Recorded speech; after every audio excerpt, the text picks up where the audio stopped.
Well, hi guys, welcome back to my channel. And I have made the 1,000 subscribers on the Composting Worm Lady. So now it's time to start getting these guys ready for the giveaway. Look at all these red wigglers.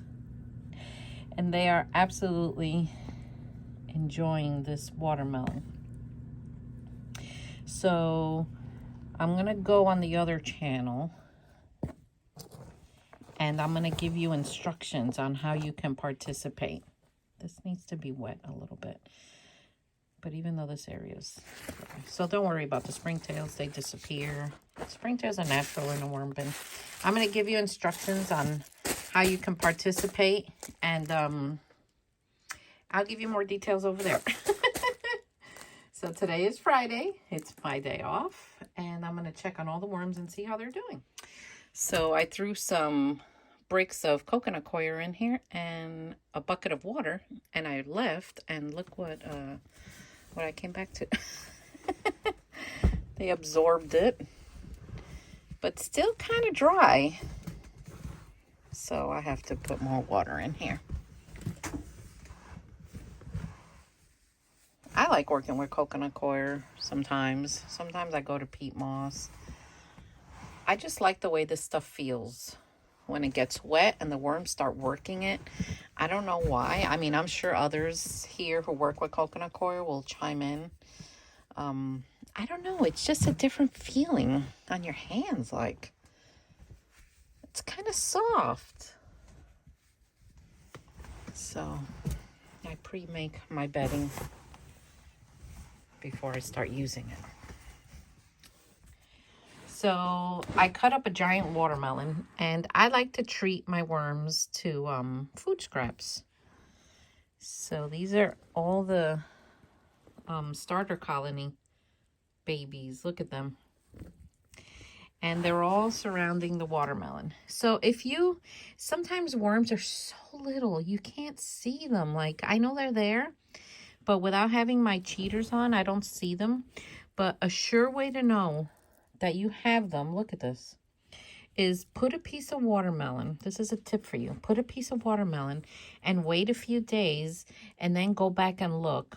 And if you have worms in there, they're all going to congregate to it, and then you'll be able to see them. I mean, look at that. I'm able to see it now because the camera is really up close, but sometimes I can't see them because they're so teeny. So these are my starter colonies. They're basically hatched babies, and they only come to live on this wall when they're hatched. They don't come here until I see movement, and then they come here to grow up, basically. So let's check another one here. Yeah, they're loving this watermelon. And of course my worm chow on the top. But let's see how many babies we got. Oh my gosh. Look at that. Wow. I mean, look how tiny some of those worms are. They absolutely love watermelon. Worms have a sweet tooth, and they just love foods that are sweet and very rich in water. As we know, watermelon has a lot of water. So these worms, all my starter colonies, well, I know the worms by the pound are going up September 4th. The starter colonies should also, but I'm just going to check them all today thoroughly. But they're doing well. They're doing well. And also to celebrate the beginning of my worm season, you know, I always have a sale going on. Because I don't know about you all, but I like a sale. Let's check this one. Yay. Wow, look at them. There's so many. So they're doing very well. I'm very pleased with them. So if ever you see your bedding compacted like this, just go in there and just give it a gentle fluff. Don't worry about hurting the worms. You're really not going to unless you really smash them, you know. But just give them a little fluff. I'll give them their watermelon back and their think this was a banana. What's funny about having worms and having them compost your food is that there's no odor, like bad odor. All right, so we're gonna check on the wheatgrass. Remember the wheatgrass thing I grew? And as you can see up close, the worms are moving in. They love to go in between the vines and intertwine in here. And when I see them like that, I just leave them alone because they're just doing their thing. And look at the wheatgrass starting to like decompose and turn yellow. Now, wheatgrass feeding like this is only for the surface. I've never put wheatgrass underneath the bedding because I'm afraid that it's going to heat this up. And look, the worms are underneath it and loving it. So we'll see if these are ready. I'm not sure yet. But the wheatgrass definitely is only for surface feeding, guys. Surface feeding.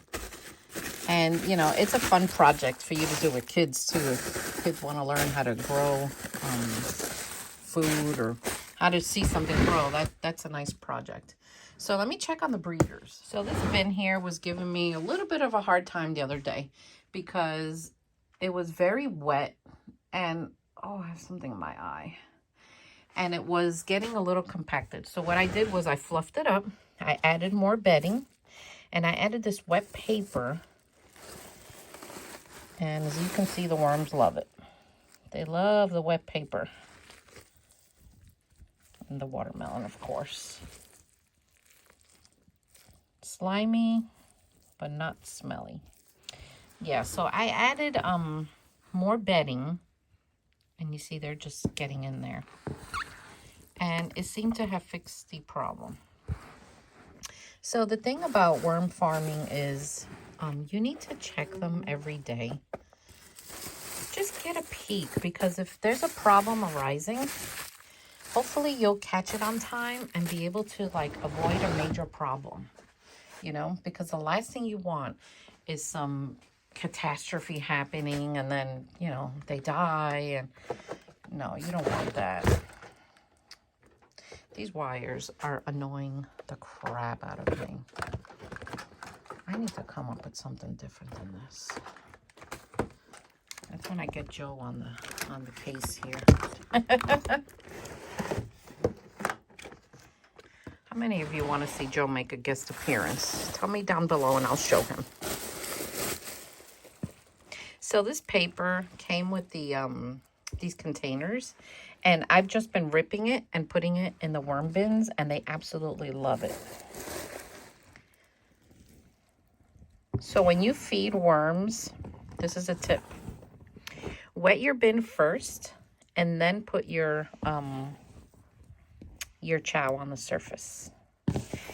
And the reason you do that is it prevents you from getting protein poisoning, from your worms getting protein poisoning, or they call it string of pearls.